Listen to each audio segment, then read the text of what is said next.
Hi, welcome back to my channel, and for today's video, we will be talking about the coloring of graphs.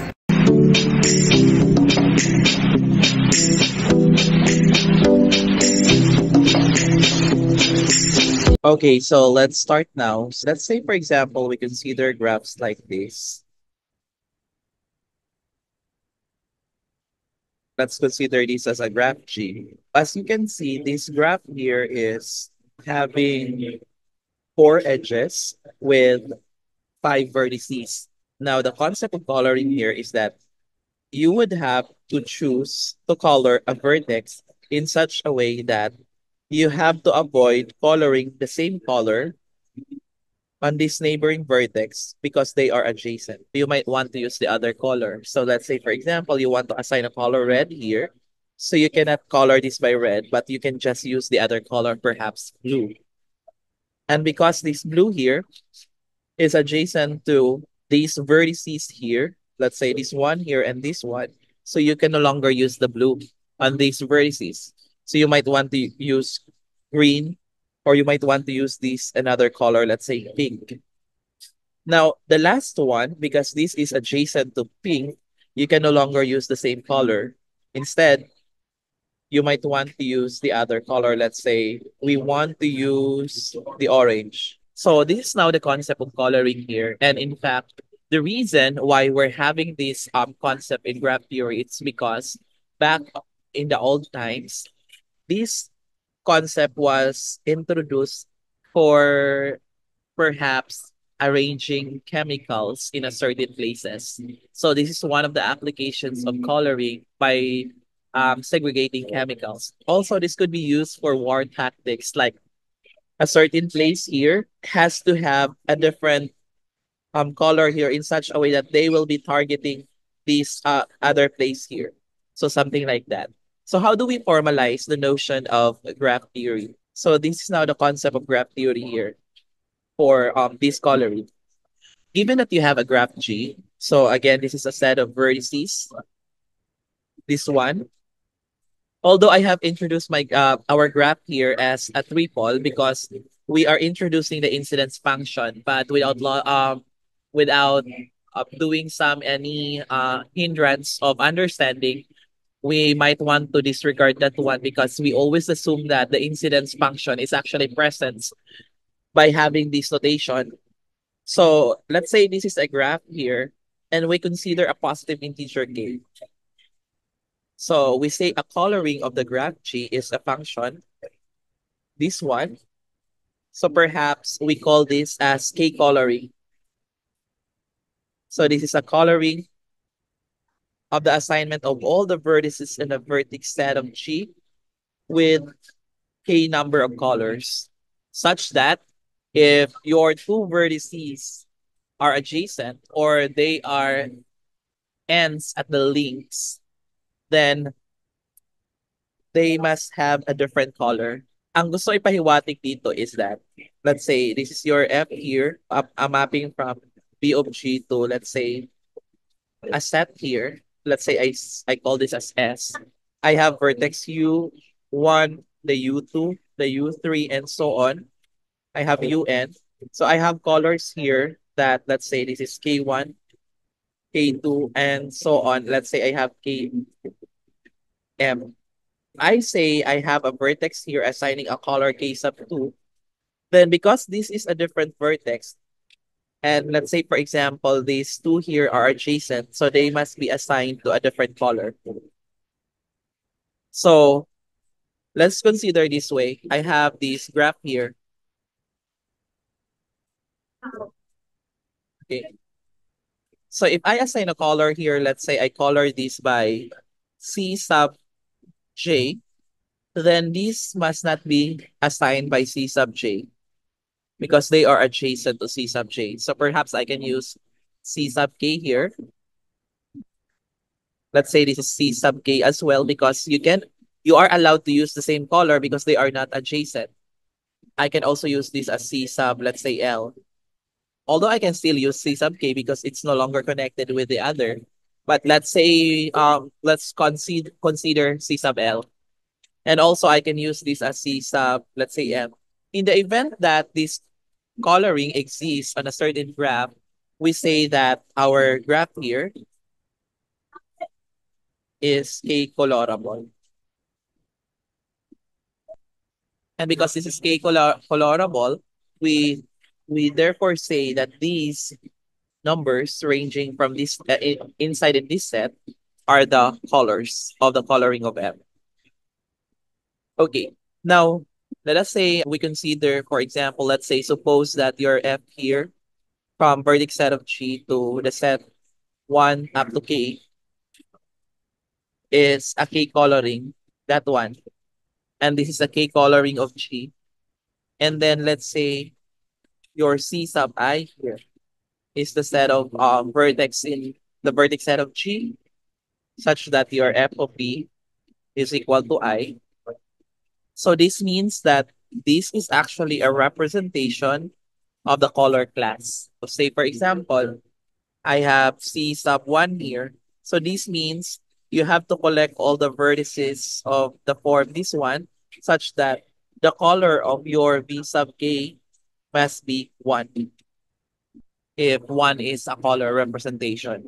Because we introduced the notion of our coloring, let me recall first the notion of what do we mean when we say independent set. A non-empty subset C. So this is non-empty and it's a subset of the vertex set of G is an independent set. Okay, magiging independent set siya if for every X and Y in C, your X and Y, I mean the XY is not adjacent. So it's not a part of an edge. By this, we will have to introduce the remark of what do we mean when we're studying the notion of coloring. The first one is the C1 up to CK are the color classes which I have mentioned earlier. And each non-empty color class is CI. So that the CI is a representation of your independent set. Kasi remember, according to the definition, two vertices in your set must not be adjacent. Well, when we collect the color class, let's say I collect the C sub red, that means I'm coloring all the vertices of your C as red. So those vertices must not be adjacent to each other because they have the same color. Number two, because of the fact that each vertex receives color, then this C1 F to CK is actually a partition of your vertex set of G. That's the notion here. Now, it wouldn't be interesting if we're actually making colors on the vertex set of G because, of course, we can assign different colors. Now, one thing that is very interesting here is that the fact that we're using different colors on the vertex set of G, we would have to question if is it possible to use the minimal number of colors. And yeah, and that's the possibility of doing that. We introduce the notion of chromatic number.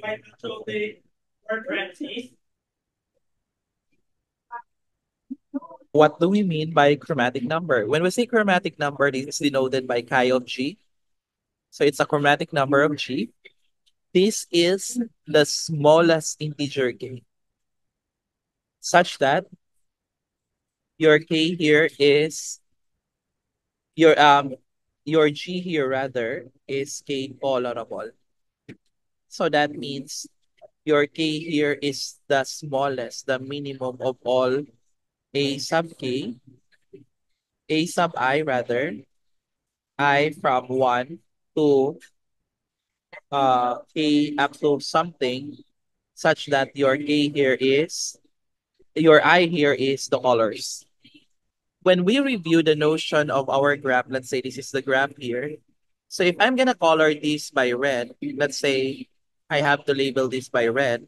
So of course you can color this by not red. This is blue. You can also use blue or some other colors. So in other words, we would have a remark number 1 here telling that the the chromatic number of your graph is always greater than or equal to 2. Mainly because two vertices are connected by an edge.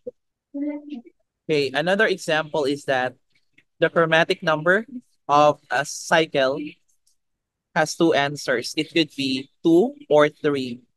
So, 2 siya if n is even, 3 siya if n is odd. Let's try to consider.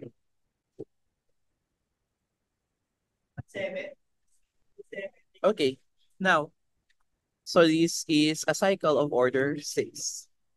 So this is even. So we would expect there are only two colors. Let's try. If I relabel this by red, so this is not red, but this could be red because they are not adjacent, and this could be red.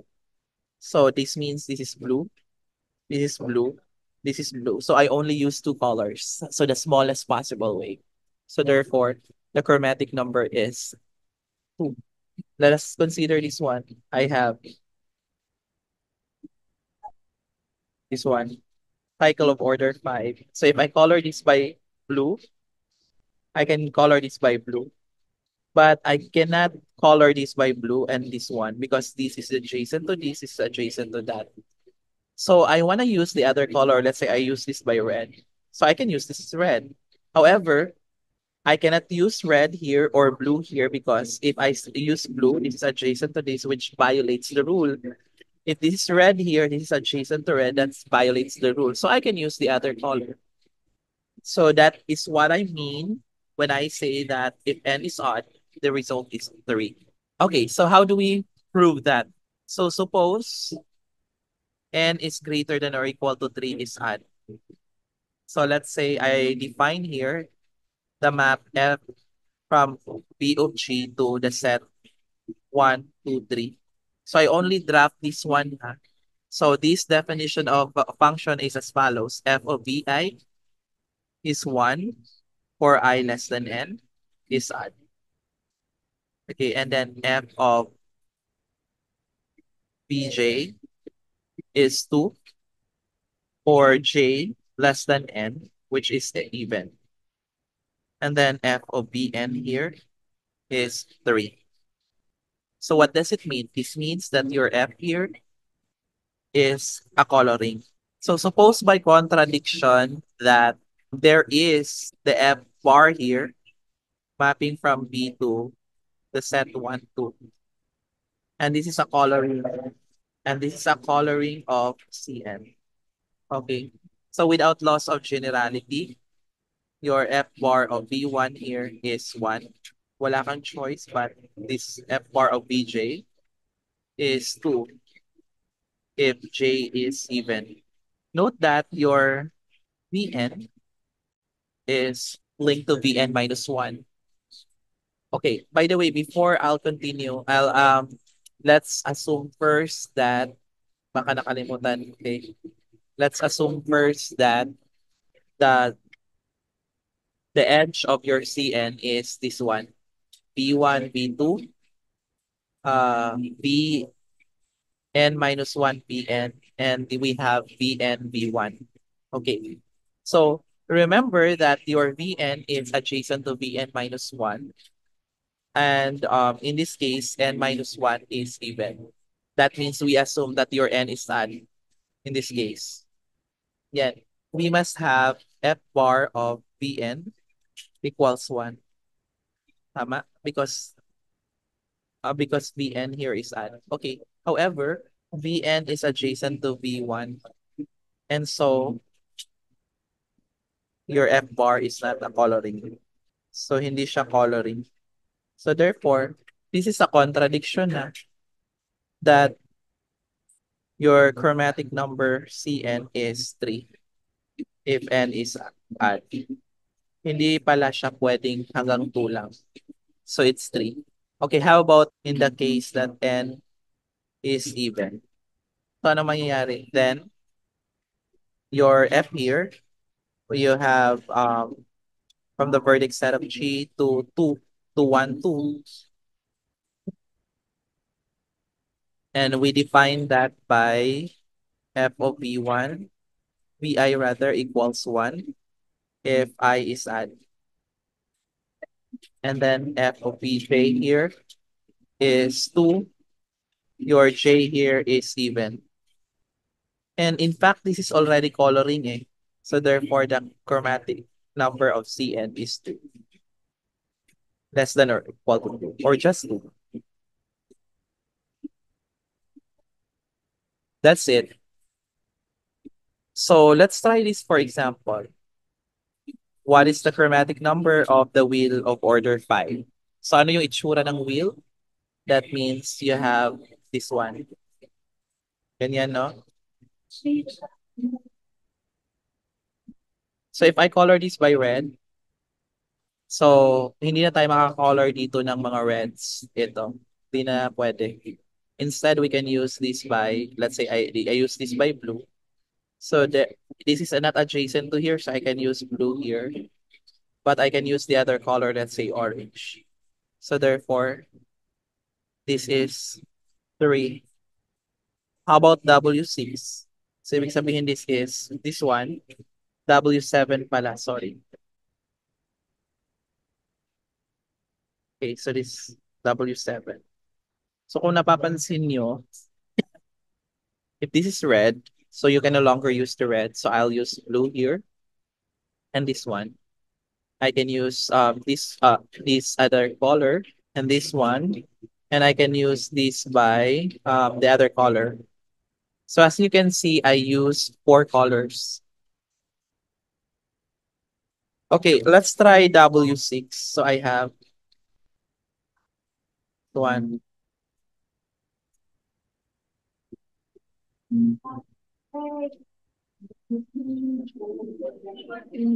So I use red here. That means I use this blue. If I'm gonna use this green here, so this must be green. However, I cannot use green, blue, or red because they this one here is adjacent to green, adjacent to red, and adjacent to blue. So I'll use different color. Let's say I use yellow. Yan. So as you can see, the chromatic number for this W6 is 1, 2, 3, 4. So as you can see, the chromatic number of W7 is the same as the chromatic number of W6. So my challenge to you is, can you generalize the formula of the chromatic number of W sub n? So if you have any question or clarification, please let me know. That's it. Okay, that's all for today. Thank you so much for watching. So if you have any questions or clarification, please let me know. And for those who are new to my channel, please subscribe so that you'll be updated on the videos that I'll be uploading very soon. Thank you so much guys for watching. Have a great day.